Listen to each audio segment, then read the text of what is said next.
guys, welcome back to the channel. This is gonna be another cook with me, and I'm obsessed with these videos. They're just so calm and relaxing to me, even though I'm telling you guys how to do things and whatnot.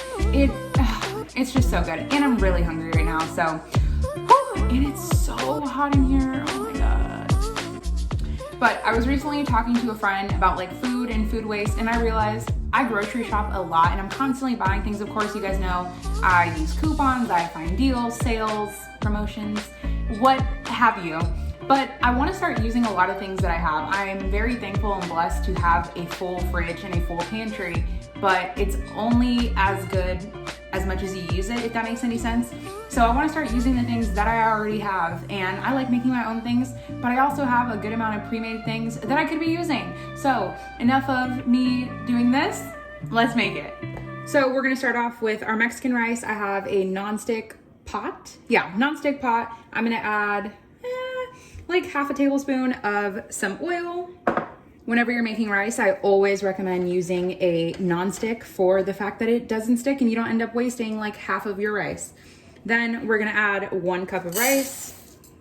And so what you're trying to do here is just kind of get it coated in a little bit of that oil and kind of get it toasty and a bit crispy in some parts. You don't want it burnt, and you do not want it to be like brown. You just want a little bit of color. You just want to keep moving it and let it go for about 45 seconds. You really don't want to go anything longer than that. Then to this, we're going to add some tomato sauce. I'm going to add about 3 heaping tablespoons. So this obviously is where you get like that nice orangey color from your rice, but you also get a good amount of that tomato flavor. Then after about 30 seconds, I'm gonna add some fire roasted diced green chilies that just come in a little jar. Like I said, I'm trying to use a lot of what I have. This is what I had in the fridge. Actually, it was in the freezer. Give that a stir. If you do not have that, you absolutely do not need to add it. It's just a little flavor booster. Then for the salt of the dish, I'm gonna add a little bit of chicken bouillon. If you don't have chicken bouillon, you can just do some salt. Then we can mix in, I have a cup of some homemade chicken broth.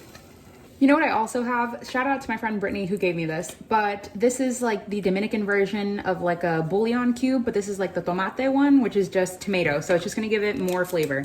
It's essentially a bouillon cube. I know they sell the same thing just by the name of like a different brand. So we're just gonna break it up, but it'll kind of dissolve in there. So that's gonna give it the saltiness too and some more color, which is great. I also wanna add a little bit of cumin and a little bit of oregano. Now I brought it up to a boil. I'm gonna add the lid and reduce the heat to low and cook it for starting at 20 minutes. Everybody's heat is different depending on what size pan you're using. It can take anywhere from 20 to 30, so we'll check on it in 20. Then for our chicken, we're gonna do some of the H-E-B spicy fajita style. If you guys saw my grocery haul, then you guys heard me talk about this, and I told you guys I would let you know how it is. So we're going to find out. I've never had this before, and to be completely honest, when I bought this, I thought they were already pre-cooked, so I was kind of excited that it was just gonna be a quick meal, but here I am having to cook it. But hopefully it's worth it. Okay. Hi, okay, another voiceover. I am gonna tell you, do not buy this chicken. It maybe would have been better if it were put on like a grill and you were cooking it outside where it maybe wouldn't stick as much. I'm adding some oil to the pan here, is probably what I'm saying. But it stuck so bad. And besides the fact that it stuck, it wasn't to me even that great. I still ate it. It wasn't bad, but would I buy it again? Definitely not. Okay, then we can add our chicken. I will say that did my pan just really cool down? I had to turn it off for a brief second. Okay, I had to turn the pan off for a second because I didn't want the oil to burn, because there was like a lot of fat on here, and I was not a fan of that. So I just cut it off with some scissors. Okay, and yeah, that totally reminded me. There was so much fat on this chicken. It was ridiculous. Like, it literally just looked like they took the skin and the bone. I mean, I guess it is boneless and skinless, but it just looks like they took all of that off and we're just like, yeah, okay, yeah, have fun doing it all by yourself. Okay, one thing I will say is that unless this tastes phenomenal, I'm probably not going to buy this again because there's just way too much fat on here. I had to trim so much off. I would have shown you guys, but it looks really disgusting. Okay, we're going to let this cook for about 6 minutes aside. While our chicken's cooking, we can check on our rice. It has 7 more minutes. I just want to stir everything around. Oh my God. Okay, the color on this is beautiful. I know you guys can't see, but you will in a little bit. I definitely think it's going to need more than 7 minutes, but we shall see. Okay, lid back on. So now we can flip our chicken. Now, I don't know why I'm having a problem with this sticking. That is so annoying. So we're just going to flip it. But you know what? That's what goes to show you guys. Even though I cook every single day, sometimes my food still sticks. And it's all right, because at the end of the day, we're just going for taste.